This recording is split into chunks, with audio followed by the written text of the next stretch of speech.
Здравейте, дами и господа, аз съм Ники Кънчев, а вие гледате директно по Нова телевизия Пари на мига.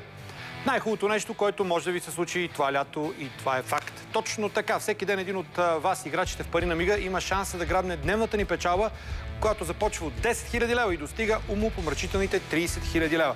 А нашите над 260 моментни печалби, как ви звучат те? Те са страхотни. Първо, защото започват от 100 лева и достигат до цели 10 000 лева. И второ, може да ги спечелите още докато играете.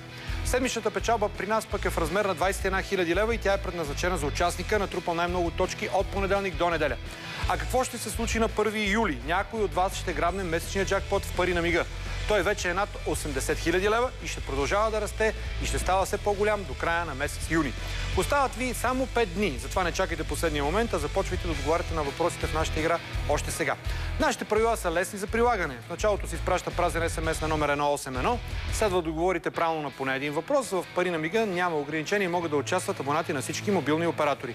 Време е да поканя вчерашният ни победител. Това е Надежда Дойкова от Силистра. От вчера тя може да се похвали с това, че е с 10 000 лева по-богата.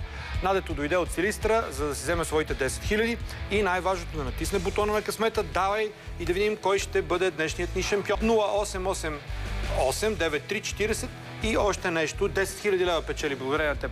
Надя, заповядай. Ето това куфърче се намират твоите 10 000 лева. Представете ни се така накратко. С какво се занимавате? В момента работя като продавач-консултант в магазин за дамска конфекция. Добре, търси ли се дамската конфекция? Да, много. Чудесно. Какво ще направи с тези 10 000 лева, Надя? Една част за студента в момента, който учи в град Свищов. Останалата част основен ремонт на къща и ако остане за почивка. Малко ракия няма ли да направиш? Ще направим. Кайсиева. Да. Добре, какво ще пожелаш на нашите участници? Остават малко дни до джакпота. Много здраве, късмет, шанса е пред вас. А сега към мен приближава Катерина Чешмеджиева от Самоков. Спечелила моментна печалба от 2000 лева в Пари на мига вчера. Катя, честито и на вас. Благодаря. За какво ще похарчите вашите 2000 лева? За изолация на апартамента. Чудесно. А какво ще пожелаете на участите в Пари на мига? Да вземат този джакпот, сега 80 000, сигурно ще стане към 90. Хубаво. Аз бързам да изредя имената на моментните ни късметли в Пари на мига вчера. Това са Лидия Джидрова от София, Надежда Филипова от село Брани поле, Стефан Костадинов от Плевен, Петя Николова от София, Венетка Дочева от Мездра, Радостин Пешев от София, Асен Асенов от Пловдив, Костадинка Маринкова от София, Велка Душкова от Хасково, Юлия Бръчкова от село Цалапица, Мария Йорданова от Плевен, Павел Павлов от София, както и господин Милен Михов от Поморие. Късметът в Пари на мига е постоянен, защото всеки ден виждате победителите ни. Номерът на късмета също е един и същ и той е 181. Сега е време да се чуем и с днешния ни шампион, който Надя от Силистра избра. Здравейте, аз съм Ники Кънчев и ви звъня от предаването Пари на мига. Как се казвате? Представете се. Здравейте, казвам се Станимир Тенев. Станимир, откъде сте? От Пловдив. От Пловдив. Станка, честито, вие току-що спечелихте 10 000 лева от Пари на мига.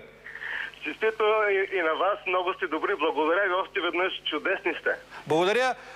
Може да почерпите утре, ви чакаме в студиото на Пари на мига, веднага след станция Нова сме ние. Така, дами и господа, късметът идва при тези, които го търсят. Както Станимир, както и Надежда от Силистра, трябва да спазите обаче няколко лесни правила.